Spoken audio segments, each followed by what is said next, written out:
महाभारत के युद्ध में एक से बढ़कर एक योद्धाओं ने भाग लिया था, लेकिन श्री कृष्ण ने अर्जुन के सारथी होने के बावजूद सिर्फ कर्ण की ही प्रशंसा की थी, जिसे सुनकर अर्जुन भी हैरान रह गए थे। श्री कृष्ण ने कर्ण में ऐसा क्या देखा जो सर्वश्रेष्ठ धनुर्धारी अर्जुन में नहीं था? तो चलिए आज आपको इस वीडियो में बताते हैं इसके पीछे की पूरी कहानी। जब अर्जुन को सेना का प्रमुख बनाया गया और कौरवों की तरफ से लड़ रहे कर्ण अर्जुन के सामने युद्ध करने के लिए खड़े हुए, तब दोनों तरफ से तीरों की बौछार होने लगी। भयंकर युद्ध छिड़ गया। दोनों ही महायोद्धा एक दूसरे का युद्ध भूमि में डटकर सामना कर रहे थे।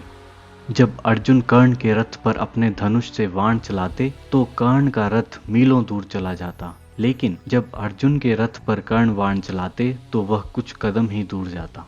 परंतु जब अर्जुन का रथ पीछे जाता तो श्री कृष्ण कहते, अद्भुत हो तुम कर्ण, धन्य है तुम्हारी जननी को जिसने ऐसा महावीर योद्धा पैदा किया।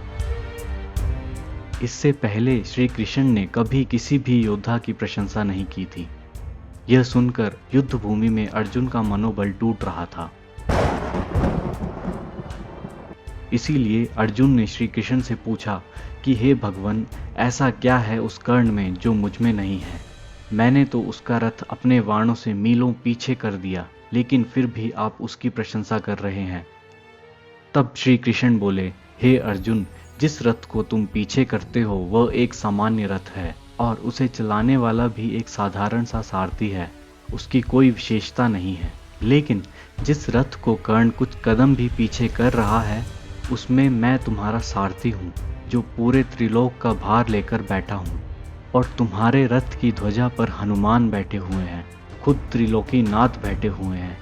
इसके बावजूद भी अगर वह कर्ण तुम्हारे रथ को कुछ कदम भी पीछे करता है तो उसका पराक्रम प्रशंसनीय है और धन्य है उसकी वह जननी जिसने उसको पैदा किया है। कर्ण एक बड़ा योद्धा और एक अच्छा धनुर्धारी था। उसने अपनी विजय यात्रा में आर्यावर्त के कई राजाओं को हराकर अपनी वीरता साबित की थी।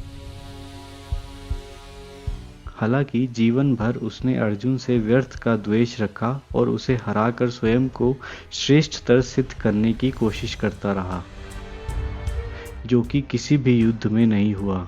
चाहे वह द्रौपदी स्वयंवर का युद्ध हो, विराट युद्ध हो या कुरुक्षेत्र में युद्ध हो, वो स्वयं को अर्जुन से श्रेष्ठतर साबित नहीं कर सका। भगवान श्री कृष्ण ने ही अर्जुन को कर्ण के वध का तरीका बताया था। इसी तरीके से ही कर्ण का वध हुआ। तो दोस्तों, अगर आपको ये वीडियो पसंद आया है तो इसे लाइक करें और हमारे चैनल को सब्सक्राइब करें।